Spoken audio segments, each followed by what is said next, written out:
Welcome to Real Estate Coaching Radio, starring award-winning real estate coaches and #1 international best-selling authors, Tim and Julie Harris. This is the #1 daily radio show for realtors looking for a no BS, authentic, real-time coaching experience. What's really working in today's market, how to generate more leads, make more money, and have more time for what you love in your life. And now your hosts, Tim and Julie Harris. 3, 2, 1, and we're back, and we are in Murphy, North Carolina. This is day 56 of the Harris U.S. Tour. We'll have visited 22 states as we end our tour, which we'll be ending our tour on Sunday of this week. Yes, on day 59. Yeah, on day 59. And I have to say, it's been an amazing honor. We have a few days left, but it's been an amazing honor to tour our country and to see all the different real estate markets firsthand, to meet so many of you who went out of your way to meet with us and give us suggestions on Instagram. And if you guys want to see our Instagram travel journal, just go to @Tim and Julie Harris on Instagram, and you can visit us there. But the experience we've had meeting firsthand, of course, we feel like we know some of you because we've seen you on our webinars on Facebook Live, and some of you guys are involved in our EXP group. Some of you are coaching clients, podcast listeners. We've been connected with you digitally sometimes for decades, right? But to meet all of you and meet a lot of you in person has been an incredibly rewarding experience. You know, there's thousands and thousands of you who've been in coaching clients, and this podcast has had between 15 and 20 million downloads. It's the #1 listened to daily podcast for real estate agents in the nation, and it is an extreme honor that you've chosen us and continue to choose us to be part of your lives. And I have to say, after this trip, it's even more meaningful to me. I would agree with that, 100%. It is amazing, isn't it? It is. We do chat with you guys and email and talk with you, of course, but there is something to be said for seeing you in person, of course, especially when we meet with you in your own home market. And we see, because there is quite a bit of diversity to markets. There's all sorts of different, not just construction styles, but different types of real estate. Some of you guys are commercial, whatever. It's great to meet with you in person. And so that's been a pleasure. And last night we had a special treat seeing the actual Milky Way from our front porch and our back porch. It was amazing. Julie and I wrote down a list of goals that we wanted to accomplish on this trip. Not goals, but things we'd hope we'd experience. And we did not end up going to Montana because we had a lot of friends up in Montana that were warning us away from going to Montana because on our journey it was basically on fire. So that was a no-go. Yeah, well, we had a quick stop in Gardner, but we didn't get all the way into it. But Montana was going to be basically where we were going to see the stars, and we didn't end up doing it. So it's really nice to be able to see the stars here in North Carolina.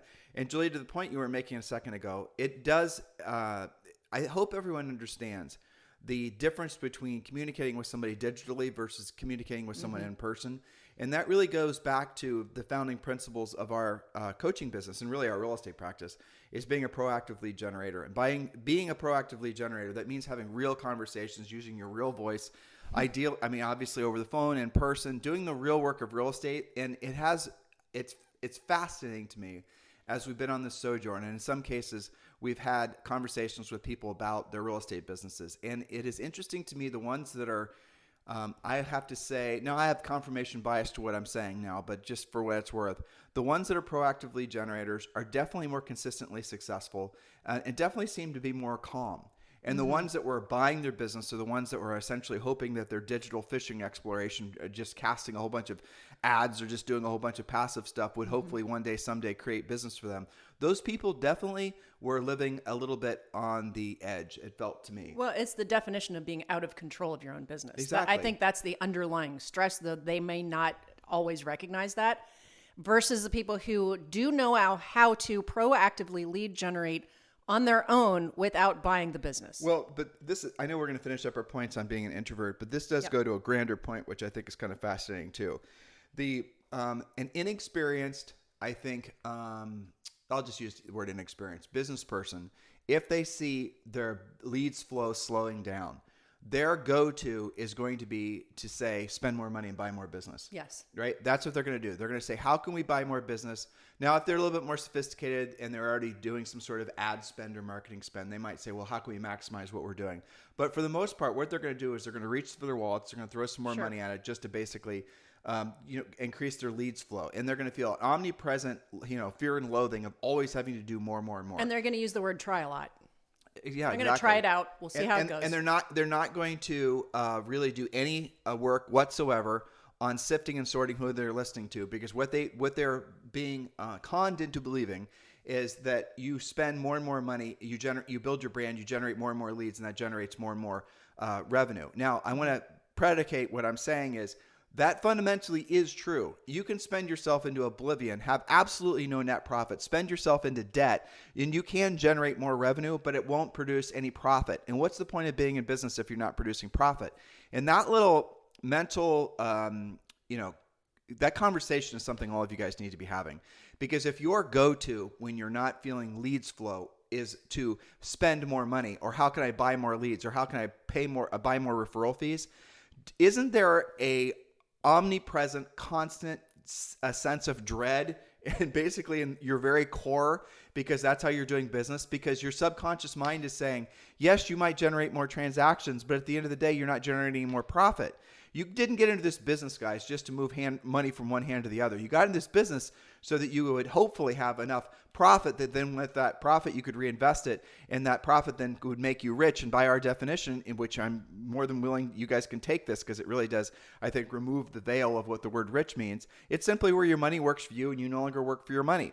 Your objective, and I'll give you this as a suggested goal, when you get into real estate, look, the recognition and the awards and the plaques and all those things, they may or may not come. What will come is the day when you wish you would have been building a business that was based on profit. And what will come is the day when you wish you would have actually created enough passive income to more than cover all your personal overhead so that you didn't have to have that constant feeling of stress. And that's what we coach you to do in our business. That is really the essence of what we want you to embrace is the what. And so real estate can be an amazing gift because it will be the vehicle to create that for you. Or it can be an amazing curse that's going to be like an anchor that's going to always hold you back. Because if you're only buying business and you don't really have a clear objective of what your goal is other than to sell more, if you don't have a clear objective to be financially free, then you're always going to have this sense of lack of accomplishment. The sense of accomplishment that if you just allow yourself to consciously, mentally embrace the idea that you can wake up one day and you can have money coming in passively, and that passive income more than covers all your personal overhead. In other words, your real estate transactions go to fund money, go to maybe paying off some debt, go to paying for colleges, go to donating it to your church, go to taking that trip to Europe that you promised you'd always do, because all your core expenses, all your insurances and your food and your whatever, they're all covered by passive income. But how about that be your goal? Why don't you embrace that as your goal? What happens if you embrace that as your goal? Because here's what happens when you embrace that as your goal. There's two thoughts that are going to happen. You all hopefully are resonating with what I'm saying. It's a very seductive goal because it means freedom for you financially. So once you say, okay, that's my goal, Tim. I know I have to earn, say, $10,000 a month passively. And at that point, I'm financially free. That money comes in every single month. I don't have to necessarily worry about money in the same way anymore. Now my worrying about money is whether or not I'm going to buy a 50-foot boat or a 35-foot boat, whatever, those types of thoughts, right? What happens then? Then you're going to have to start applying the filter of, are you a proactive lead generator or a passive lead generator? And that's what the next thought's going to be.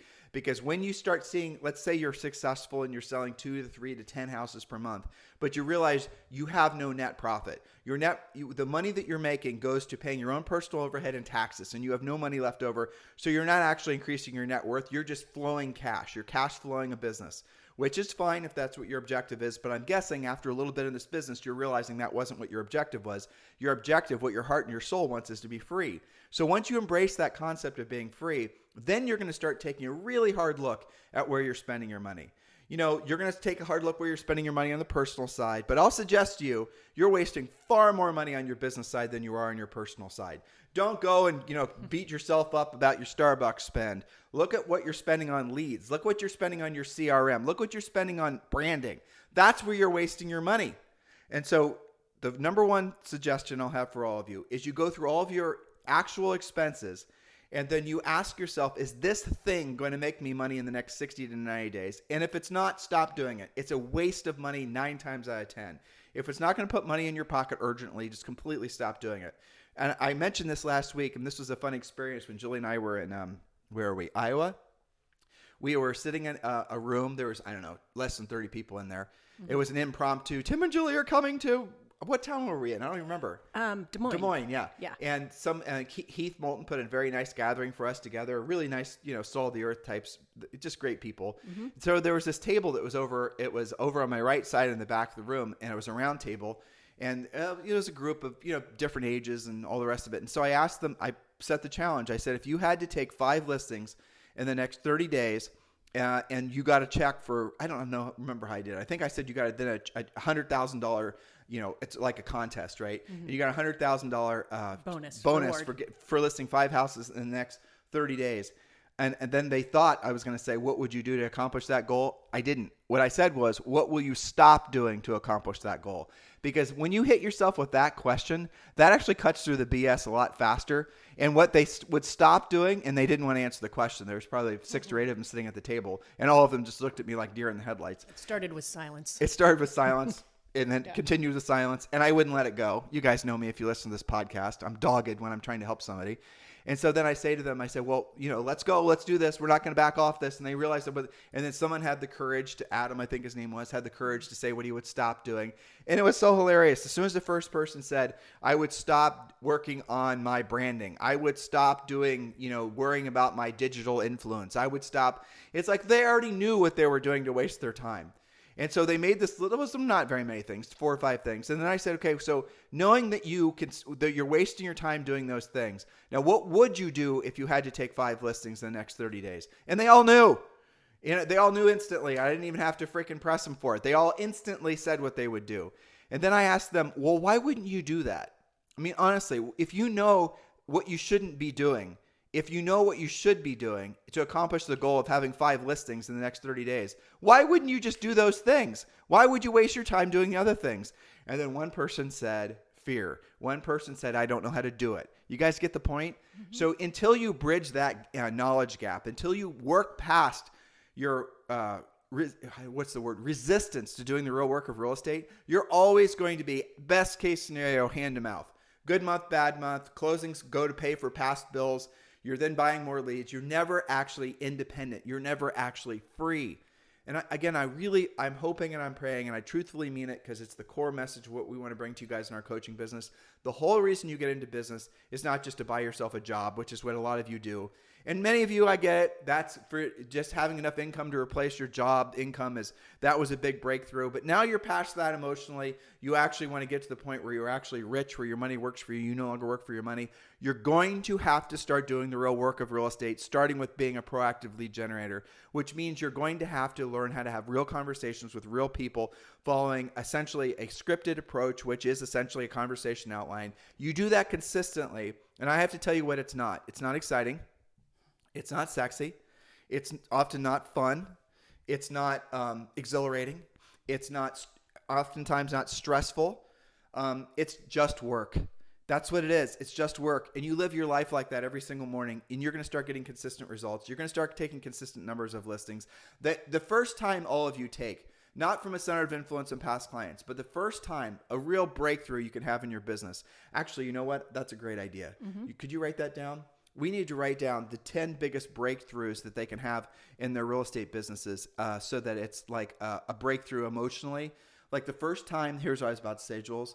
The first time you take a listing that was a competitive listing where you had no familial or personal contact with the seller. It is absolutely a breakthrough. We hear it in coaching all the time. It's one of the most exciting things that we hear. And it's so interesting because the coaching client will say, you're not going to believe this. Here's what happened. We'll be like, all right, tell me. And what's great is we share that on Facebook Live amongst their colleagues so they can learn from each other. And they'll say something like, I was really out of my comfort zone and I followed the system. I followed up faster than I normally would. I used a script that I normally wouldn't have. I asked the questions that made me nervous in the pre-qualification script. I sent the pre-listing package for the first time. And you know what? My listing appointment wasn't 2.5 hours walking away with no signature. I actually did it and I was competing. And now how do I get more? And it lasted 20 minutes. Yeah. But folks awesome. Don't understand. And I think it's because they don't have the business background, truthfully. They don't understand that if you fall, our coaching system is obviously not a franchise, but why do people buy franchises? Why do franchises have like 1,000% chance of succeeding, where people starting their own businesses where they're trying to figure it out all themselves have like 1,000% chance of failing? Why is it that a franchise works and a normal business doesn't? Again, we're not selling franchises. Please be clear. It's because you're walking into a scaled system that's proven to work in all price ranges, in all market conditions. You're walking into, like, imagine somebody says, you know what, Julie, I have a great idea. I'm going to start us a hamburger joint, right? Now, I know we could buy a McDonald's, or we could buy a, that's funny. We drove past, what was it, a sign on the road? It was, I forget what part of the Midwest it was. That was basically saying, it was buy your franchise. A shake and, what was Shake it? Shack. Was it No, Shake Shack? That's Southern California. We've been too many places. It's blending. It doesn't matter. It was a burger joint franchise, and they're advertising on billboards. Yes. And here's what I thought was interesting. The big takeaway was they essentially were marketing the fact that you would have a net income of $136,000 a year on average from owning a shake and steak or something. Yeah, with as little as X invested up front. Yeah, and I thought to myself, I wish every agent could see that. It was $250,000. So you invest $250,000, most of which those franchisees are going to borrow that money. After a certain amount of time and years, which is probably quite a bit, they're going to hopefully make $136,000 a year before taxes. Before taxes. Before taxes. And I thought to myself, even in like where we are right, well, in the United States, average sale price is $359,000 now, whatever it is. How many houses does the average agent have to sell to make? Now, if they do it our way, right, and they're making an average of $10,000 per sale, and they're keeping much of that profit. They have to sell maybe 15 houses with broker fees, right? And they're basically going to essentially make us the same amount as some guy that took the risk. Some guy and gal took the risk, and have the trailing liability of having a fast food restaurant, right? Yeah, absolutely. And they can have the same amount of net income. And it's scalable at a different level too. Of course, and we're only using the national average. Well, think about that, what you just said. So if you decide, okay, I'm going to throw down the $250,000, and again, a lot of people borrow that money from the SBA or whatever. $250,000, I believe, is the maximum amount the SBA will loan you to start a franchise. So you borrow your $250,000. You now have this trailing liability that you're personally liable for. If the shake and steak or whatever doesn't work out, you're still owning that $250,000. And after, let's say, probably 5 or 6 years, if you personally were working it like a real job intensely, you might start making around $10,000 a month. I'm going to assume that's the way it works. I could be wrong.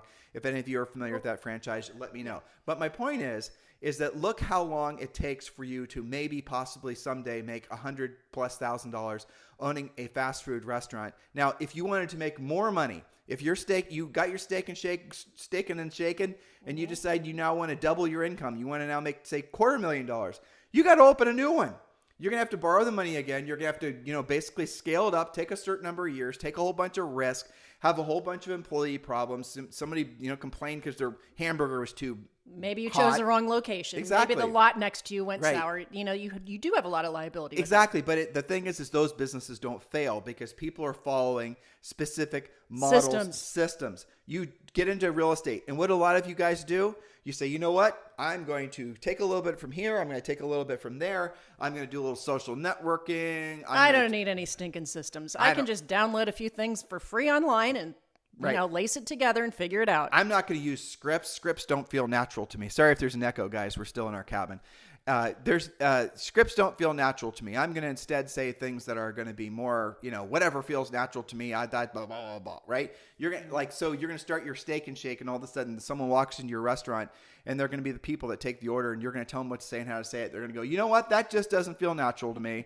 I'm going to say what I want to say. I know you guys call it a hamburger, but I want to call it a burger ham, right? I mean, that's what real estate agents do. They make it so much harder on themselves than just plugging into a proven system. Why would you do that if your goal is to basically have financial freedom? Why would you do that if your goal is to make money, helping people? It does not make sense, does it? And yet, that's what you do.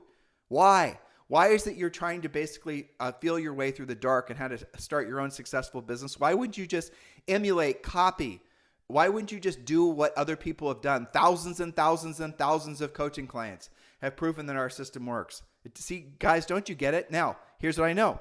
Some of you won't do it because you're not that serious about your businesses. And if you plug into our system, you plug into our coaching company, it's going to basically force you, in essence, hold you accountable to being actually successful. You're going to be essentially coached on what to say and how to say it. There's going to be no more winging it. And what does that eliminate?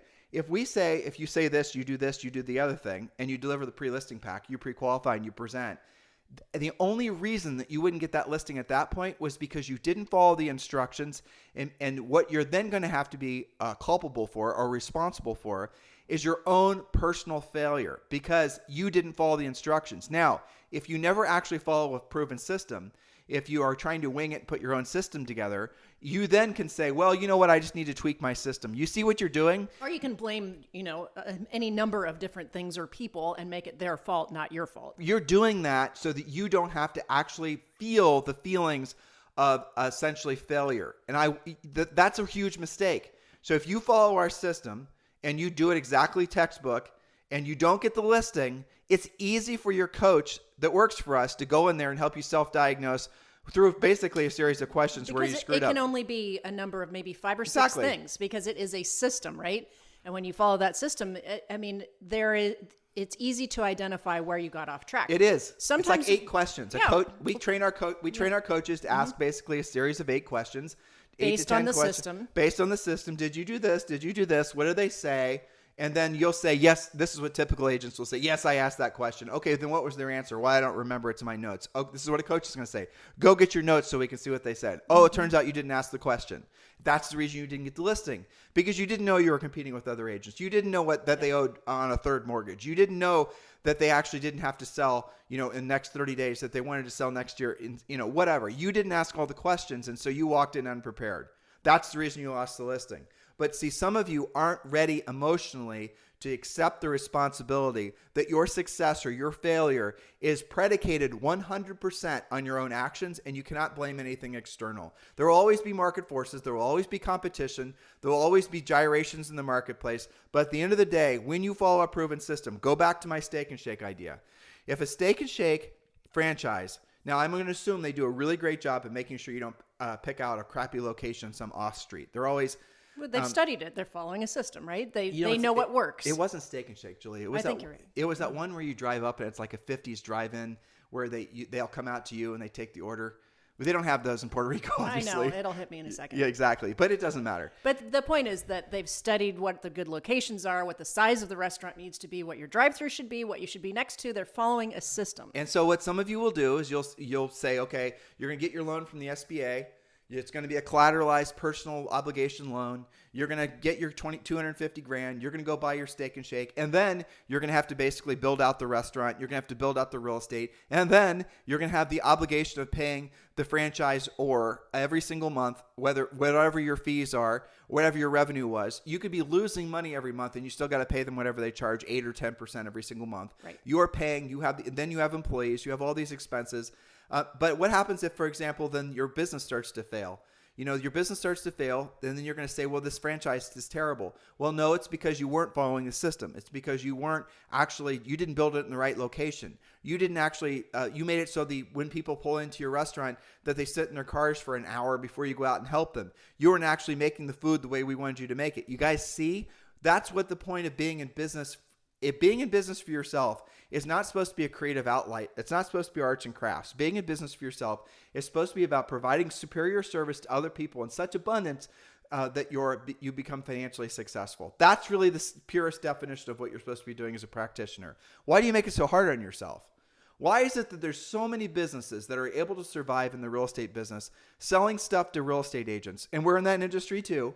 But why is there supposedly over $1 billion in revenue that someone said as much as $3 billion a year in revenue that's earned from all the companies that are selling agents things, mostly leads? Why is it that all those businesses are able to even have any income?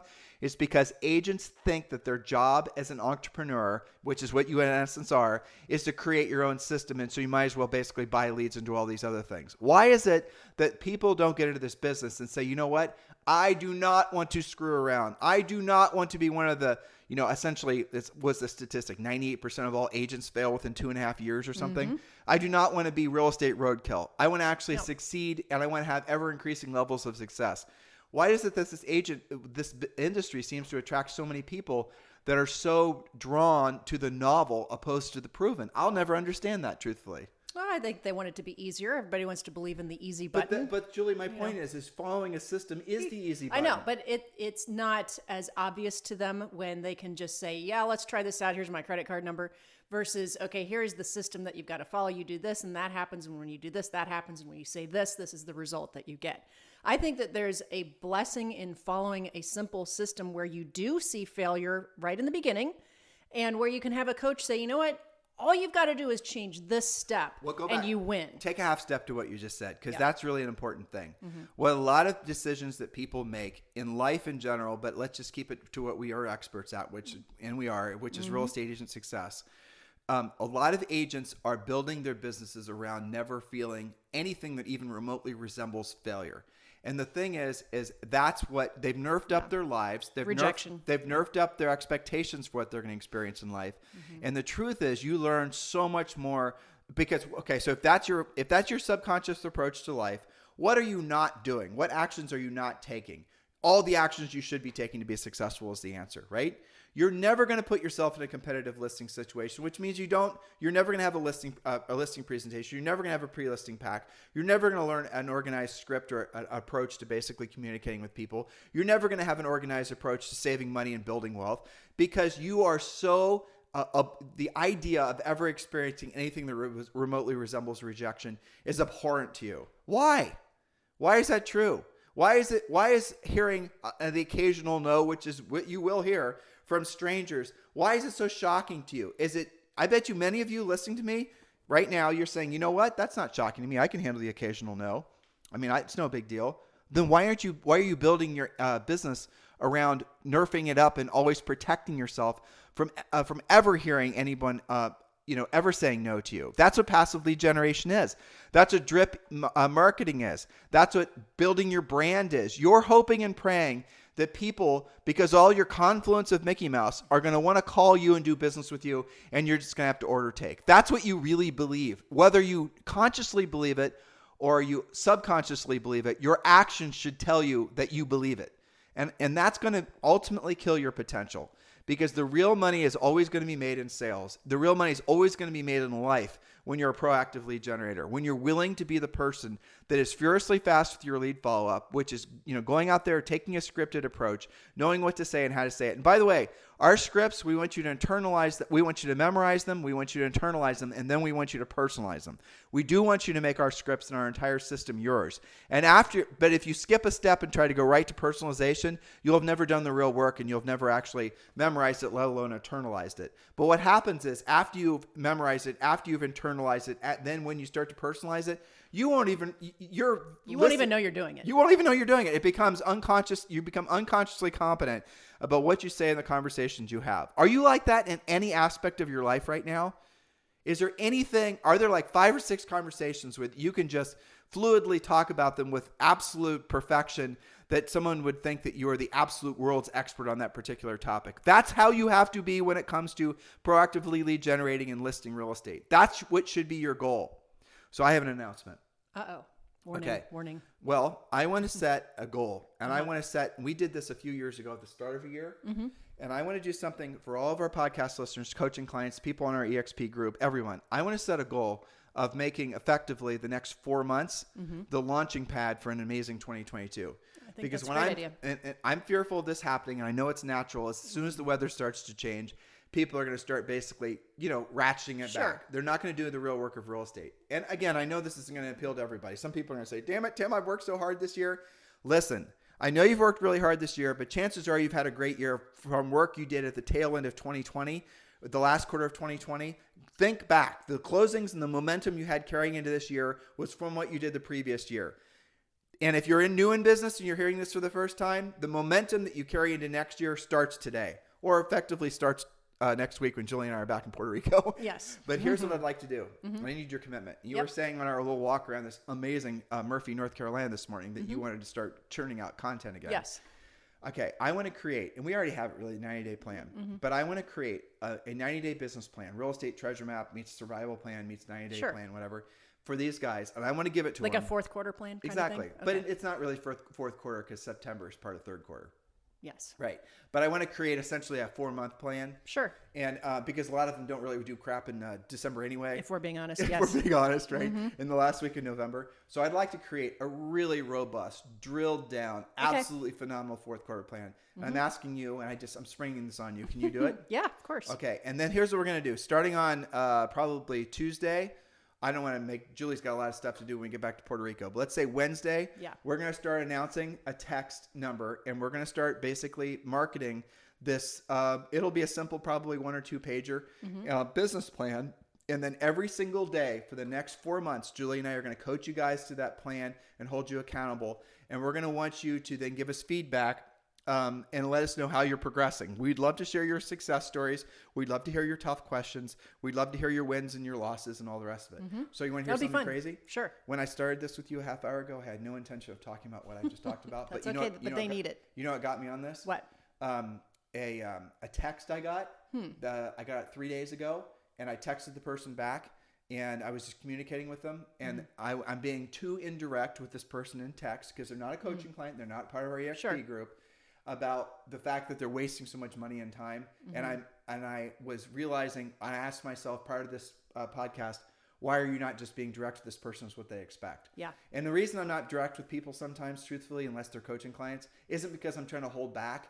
It's because a lot of people take offense when we tell them a lot of the things, because a lot of these passive lead generator things have become like a religion. I know. And they want to believe in it so hard. That's like a religion. It is. It Yes. is. And the problem is that when you do that and you take too long to realize that the results are so abysmal that you could really waste a lot of time and money. And I think that's one of the reasons why people do wash out of this business. They do. And it's sad. And It is. when you and I sold, hundreds of houses per year. We did it for 10 years. We sold over 100 houses our first year in the business. And I think it's actually, I think it's easier to sell lots of houses now, but I think it's harder to make a profit. I think you're absolutely right about It's that. easier to do lots of units. It's harder to make a profit. Yeah. Because there's so many seductive messages coming from people like, Gary Keller said he's doubling down on teams and expansion teams and all the rest of it. Why is it that a broker would want you guys to invest yourselves in teams? We've talked about this on podcasts before, versus being the sole practitioner who has very high profit margins. I will answer my own question. I know this is a little bit of a diatribe now, but who cares? Or a tirade. What is it? Diatribe or tirade? It's one of the two. We'll see how it goes. Yes. I'll Well, let you know at the end. But again, this is this team thing. It bubbles up. It started in the 90s. It comes and it goes. It ebbs and it flows. And the reason it does is because if I'm a real estate broker, I am Gary Keller, and I have to add agents. Agent count matters when you're in the big brokerage business, which he is. How do I get to add agents? What can I do to add more agents? I can convince a successful Tim and Julie, back in the 90s. And I can say, Tim and Julie, look, you guys sold 100 houses your first year. You sold 140 houses or whatever your second year. But you know what you need to now do? You need to add buyer's agents. You need to add a team. And I would be thinking, well, this guy knows more than I do. I mean, he knows, he absolutely has a perspective. I don't know. I'm just some More sounds better. I'm just some humble dink from Ohio. What the hell do I know? I'm just doing what I'm supposed to do, working like I'm supposed to work. But now he's saying, and I also need to do branding. Okay, I guess I need to do that. Build your brand. And now I need to start doing TikTok videos. All right, Julie, start dancing around. We need to do some TikTok videos. But I don't stop to think what the motivation of that person giving me that advice is. And is their advice and is their motivation in alignment with what's best for me? And the answer is no, because what they want me to do is they want me to build a team, add agents, be responsible for those agents, because by adding agents to my team, I might increase sales volume in the number of units, which is good for the brokerage. I might increase the revenue that's generated from those sales. Volume. But do I necessarily increase the net profit that Tim and Julie make? No, I don't. As a matter of fact, my net profit goes down. Well, you're going to do less business. You're not working with the buyers and sellers yourself anymore. Well, I'd rather work with a bunch of sellers and have 2 assistants and run a profit business that's 90, I make 10,000, I keep 9,000, than I would basically make 10,000 and be lucky if I keep 1,000. And play whack-a-mole all day. Right. You move your effort from basically working with customers and you move it to then what? Working with a team, which is always transitory. Teams come and go, they go. And I'm seeing again this whole thing bubble up again. It's when brokerages are focused on agent count, that's when they start pestering agents to build teams, because then the agents, the well-intentioned agents who follow blindly their pseudo-religious leaders into the forest, then will basically start adding agents to their teams, and then essentially realize the act of futility that oftentimes is a real estate team, is the effort of forming a real estate team. And here's the reason why. It goes back to the original point at the start of today's podcast, because their North Star was not defined. Their North Star was something that was easily manipulated. They got into the business because they wanted to be financially independent. They wanted to be their own boss. Maybe they hadn't formulated the goal of having freedom, financial freedom. They hadn't actually put those thoughts together. True with 99% of you, right? But now you have. And yet, your dreams and your ambitions along the way have been co-opted by other people's dreams and ambitions because you were not steadfast enough in what your original intention was. Was your original intention to get a bunch of plaques and awards and have a big team, big ego fest of no profit? Is that what it was? Nobody's saying yes right now. And guess what? This is the number one listened to daily podcast in at least the United States. It's been downloaded 15 to 20 million times. So why do so many of you guys listen to us? Because we just make sense. This is practical and tactical. Because this is in alignment with what you truly want, which is a sense of freedom. What will it feel like? Imagine 6 months, 12 months from now, when you have created a consistent listing-based business where the money's flowing in consistently, where you're able to actually not have the real estate night sweats anymore, where you're able to consistently save money. You're not worrying about whether you're paying your taxes. So you're not worrying about whether Johnny or Susie are going to, get their braces or whatever. The financial day-to-day is resolved, and now you're able to get into income duplication mode. And you're not doing it through adding staff or adding team members. You're doing it through creating passive income for yourself. You can do that in multiple different ways. We talk about it in Harris Rules. Real estate, rental properties, though frankly our favorite one right now is EXP Revenue Share. It's going to be EXP Revenue Share is the greatest gift to real estate agents ever. Again, if you want to learn more about EXP, just text the letters EXP to 47372. Text the letters EXP to 47372. If you're looking for an EXP sponsor that's going to be obviously very active in helping you be successful at EXP, do consider Julie and I. We're formally applying for the job of being your sponsor. Just text me directly at 512-758-0206, 512-758-0206. If you're ready to move forward, which hopefully all of you are, and with our coaching program, the great news is you can join for around $100 a month. The easiest way for you to do that is just go over to timandjulieharris.com, click on coaching, click on Premier Coaching, and then you're off to the races. If you are wanting to just gather a little bit more information, you just go over to timandjulieharris.com as well and look for information there. And that's the greatest and quickest way for you to become one of our coaching members. If you'd like to request a free coaching call and speak to one of our new member coaches to just explore what options are the best fit for you, just text the word success to 47372. Text the word success to 47372.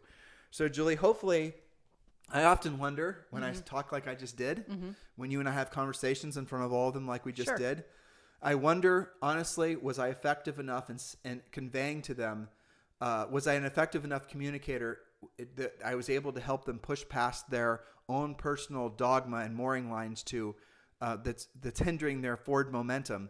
Was I effective enough? What more could I have said? What more could I have done? And it haunts me. Honestly, I'll think about... Me too. This is what we do. Right. This but I'll is our think life's about this work. for like a good hour. Sure. Could I have said something differently or more effectively? Yeah. Well, we always have tomorrow's podcast. Yeah, but I mean... But I know what you mean. So what are you thinking? Well, what I'm thinking is, I think about our existing coaching clients because I'm in that world all the time, right? And they often will say, thank you and give us all these kudos and I couldn't have done it without you. And now that I have the system and all I have to do is work the system, I'm just so grateful. And I always say, well, it's only as good as what you do with it. So I hope that the listeners don't waste another second. And that doesn't mean that you're not successful. You probably are successful, but if it's not good enough for you yet and you want more and you want better, and when you go back to that self that you were when you got your real estate license and you said, what do I want out of this? And ultimately you wanted freedom. And maybe that started with replacing your old job and you've done that. But what comes next? And so many of them get off track when they get to that first level, that first rung. All right, I replaced my job. And then they get distracted by the teams and the branding and the this and the that and everything that rains upon them in their email. Let's level off. That's where they get originally off track, I think. Let's level off there. So the industry over awards, over recognizes for virtually no success. I love it when we hear from... It's like an attendance award. Exactly, which Zoe's definitely not going to get because she missed the first 2 weeks of school. She's failing attendance. Yes, but here's the funny thing is you'll have agents who will, and I know you've had this experience too, who say, Tim, I knew it was time for me to leave that brokerage when I sold 3 houses and I was agent of the year. Right. I know when, I'm doing okay, but why am I the number one agent in my office? Tim, I earned like at my old brokerage, I knew it was time for me to leave brokerages when I earned $3,000 all of last quarter, and I was agent of the month every quarter. I know. Yeah. I mean, isn't that funny though? Well, I mean, I think you have to grow into some business maturity, and hopefully we're the catalyst that gets them to go, you know what, maybe I really can have and get everything I wanted when I decided to get my real estate license, but I've been a little bit off track. Here's what I want to do. I want to systematize it, and I want to learn that. And then I just have to work the system. That's freedom. I mean, I hear from our coaching clients all the time, somebody like Ziggy, right? That's in New York. And Ziggy's great to talk to because it took her several months of, figuring it out and systematizing. And then it literally was like one day the door opened for her, and now she systematically takes the listings she goes on. She knows how to proactively lead generate, and it's fantastic. I think we use Ziggy a lot because she's a great gal and she's got a cool name to talk about. Yeah.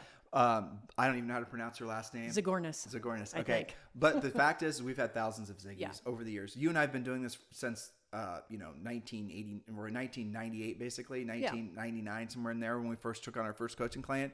And what you're expressing is once people move past, really, you said the first filter, right, is ignoring the noise. And that really is the hardest thing That's to very do. hard. Because people love the noise. I mean, when was the last time, in this cabin that we have, there's, again, people love their TVs, it seems. And the first thing Julie and I did is we're taking the TVs off the wall. There's a TV in the master bedroom. There's a TV in the main room. There's going to be one TV in the entire house because the noise it dominates your thoughts and all these subliminal messages. And you guys, I don't want to get out of a conversation necessarily about being media free, but if you go media free for a week and you turn the TV back on, you are going to be disgusted with the amount of crap that you weren't even consciously filtering before. And I'll tell you what it starts out with is the news and then pharmaceutical commercials. Yeah. I mean, between those two things, it's just ridiculous the amount of garbage. And I just play the TV on in the background. No, you are being programmed. You are being manipulated. You are being taught to be fearful, taught to be dependent by allowing that omnipresent chatter in the background of garbage. It's like you and I watched something on, what was it? I think it was Russia or maybe North Korea or whatever, that it was North Korea. Mm-hmm. And I think we listened to this actually on a Joe Rogan podcast. That they have to have, there's only 3 TV stations and they're all propaganda. Mm-hmm. And they have to have one of the TV stations on at all times, constantly playing the propaganda in the background, programming you. So even though I don't hear it, it's in the background. It's seeping its way into your subconscious mind. Mm-hmm. That's what people are doing with CNN right now. I know. That's what people are doing with Fox News I read an article that was written by a British newspaper, and the journalist said, I spent a little bit of time in the U.S., and by the time I left, I felt I was sick because I watched all the Pharma Commercials, and I had convinced myself that there must be something wrong with me. And then he said, I didn't realize that those Pharma Commercials I think they're illegal in a lot of Europe. You can't run them in You can't even do it. Right, in any other parts of the world. Well, when you and I went to Europe last in 2011, I remember the first time we were in England, and we were watching TV a little bit in the hotel, and we were going like, what's different? What's different? And the commercials were like tea and biscuits and crumpets and like BBC a lot of food commercials, a lot of traditional British things, and occasionally some bizarro furniture store, just stuff. But it wasn't anything that was negative. It was just like, hey, do you know about this biscuit shop? Yeah, but there weren't Pharma Commercials, and it was like, oh my god! And we went to Italy, the same thing. Anyway, again, we're on a. Well, media is part of the issue. But media in real estate is just like. Look, Julie and I are big Inman News fans, but Inman is nothing other than basically a propaganda channel for the tech companies that are trying to sell you stuff. And most of these tech companies, they come to market and they have these big notions of they're going to revolutionize the transaction, whatever. Inside usually 6 to 12 months, where do they all revert to? Selling leads to agents. Or they're deciding they're going to come out with a CRM. They start out with some big grandiose notion, and Inman does stories on them. They raise money from this hedge fund or whatever, and they're never have sold real estate CEO before is talking about how he's going to revolutionize the transaction and make it so you can basically buy or sell a house on your iPhone with 3 clicks. You guys have heard this story a billion times, and so have we. Never happens, and then there's the undercurrent of, well, this is going to make it so sellers are just going to list their houses online and disintermediate realtors and all that. Never going to happen. Never is going to happen. No. But what all these companies do, they realize their ideas are just basically, never going to work, and they all revert to selling leads to agents or selling a CRM to agents or deciding they're going to be in the branding and marketing business. And that's what's happened. And all these Inman has just basically become the CNN, essentially, the MSNBC of real estate. And you're subconsciously reading about some new whiz-bang idea. You've got to get to the point where you don't even look for that anymore. Well, because you don't have that underlying craving or need Fear. that you think that you need it. You don't get rid of the fear that you have to worry about how to lead generate. Get rid of the fear that you are not sure how to build your business. Get rid of the fear that you're not going to have money in 60 to 90 days. That's what we teach you to do in our coaching business. But it's so much easier than they think, right? All that has to happen, I know this from talking to tons and tons and tons of our coaching clients, all that has to happen really is you have that first win. Oh yeah, that's what I mean. And then that's your new addiction. Right. Is winning because of your action. And it feels sometimes that is, and this again, sometimes, well, you can tell we haven't done any private coaching calls for 60 days. It's all kind of coming out on today's show. But when they have that first win, not from a center of influence and past client, not because Home Light sent them a lead, not because they bought a lead from Zillow, not because they just cheated or basically gave all their profit away for the sake of just doing a transaction, but when they actually proactively lead generate, when they pre-qualified, when they sent their pre-listing pack, when they did the listing presentation, and they won competing against 2 or 3 other agents, the first time you have that experience, that probably for many of you is the first time you've ever had an experience like that in your entire lives. And when you have an experience like that, that becomes you're addicted to it. You want more. And then you start doing it more. And then maybe the shine comes a little bit off the win because it becomes so easy, frankly. Predictable, duplicatable. You're starting to take a number of listings consistently, have consistent income. And then this weird thing starts showing up in your life, which is called profit. And then that profit, then you start saying to yourself, well, what am I going to do with the money? Some of you will actually create problems for yourselves. You'll go into debt. You'll buy a boat. You'll start increasing your cash flow demands. You'll move away from what your original goal should have been, which is to be financially free. Well, we coach them too. And you'll create more liabilities for yourself. And then you'll have to, go up and down that financial experience a number of times. And then you're going to arrive back at Tim and Julie's porch. And you're going to say, okay, I know how to create business consistently. I know how to create revenue consistently. I know how to create profit consistently. I do not know how to build I don't know how to be rich where I create passive income. Well, that's part of the coaching program too. You guys get it? This is your life mission, whether you know it or not. Professional life mission, whether you know it or not. Assume the responsibility of being the person that becomes the future. Look, it goes down to the future version of you versus the present version of you. If there are aspects of your life right now that you don't like, spiritual, family, educational, health, what's the one I'm missing? Financial. Did I say financial? Financial, family, physical, mental, spiritual, and educational. Right. So if there's any of those areas that are lacking, it's not necessarily a bad thing that they're lacking. Sometimes that's necessary. But it's because the past version of you, consciously or unconsciously, made decisions which were incongruent with the person that you thought you wanted to be. For example, if you are not experiencing financial abundance right now, if you're still essentially in that feast to famine mode in your business, it's because the past version of you didn't consciously make the decision to allow me to be direct with all of you so I don't feel that I wasn't. Become a coaching client and do what you don't, and learn to do what you don't want to do and you don't want to do at the highest level. The past version of you was essentially thinking that you could do it yourself. The past version of you thought you could just essentially TikTok or Facebook Live or influence or buy your leads until the cows come home. The past version of you thought your highest and best use to increase your revenue was to add a bunch of team members, even though that has nothing to do with your net profit. You guys get it? So if you don't like the current version of you's financial position or any aspects of your life, it's because the past version of you made decisions, most likely, that were essentially resulted in the results that you're experiencing now. So here's the challenge you have for yourself. And Julie's agreed to help me with this. Make it so the future version of you is singing the praises of the present version of you. Make it so the January 1st version of you, 2022 version of you, is saying, I love the September 2nd version of you, because that person made decisions to do something that I hadn't, that the previous version hadn't. Do the real work of real estate. Make the tough decisions. Stop being all nerfed up. Realize that you have to, again, master the art and science of doing the real work of real estate. And when you do, on the other side of that is everything you want in life. And I mean that in the literal sense. When you have the financial monkey off your back, even when you're in the process of having it off your back, Your other aspects of your life increase because the omnipresent stress of worrying about your finances decreases and eventually goes away. That is what you want. If you want to have a better physical life, if you want to have a better spiritual life, have more time to spend working on your body, working on your spirituality. If you want to have a better family life, there's same answer. And the way to do that is remove finances as a burden in your life. Anything you'd like to say to these guys? Well, don't wait any longer. Take action now. Do something about it. And so the easiest thing for you guys to do now is just go over to timandjulieharris.com and obviously click on coaching, click on Premier Coaching, and become a coaching client. And you can join Premier Coaching for around $100 a month, and all of you can do it.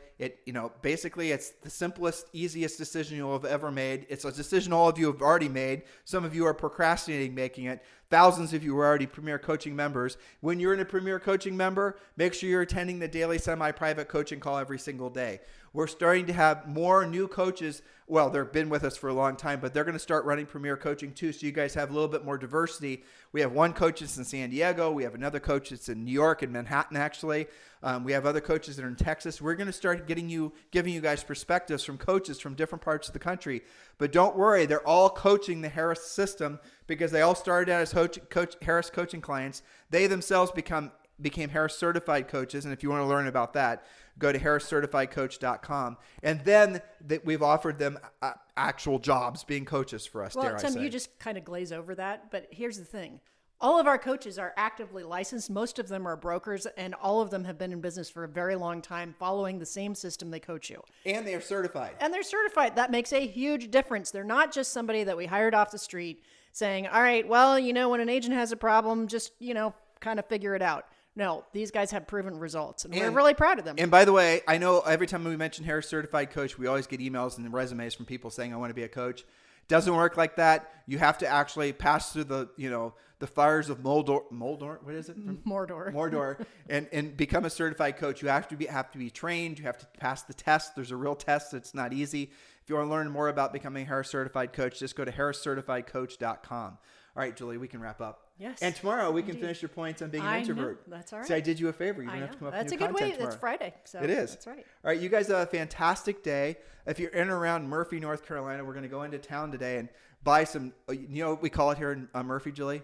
We're going to buy some dry goods.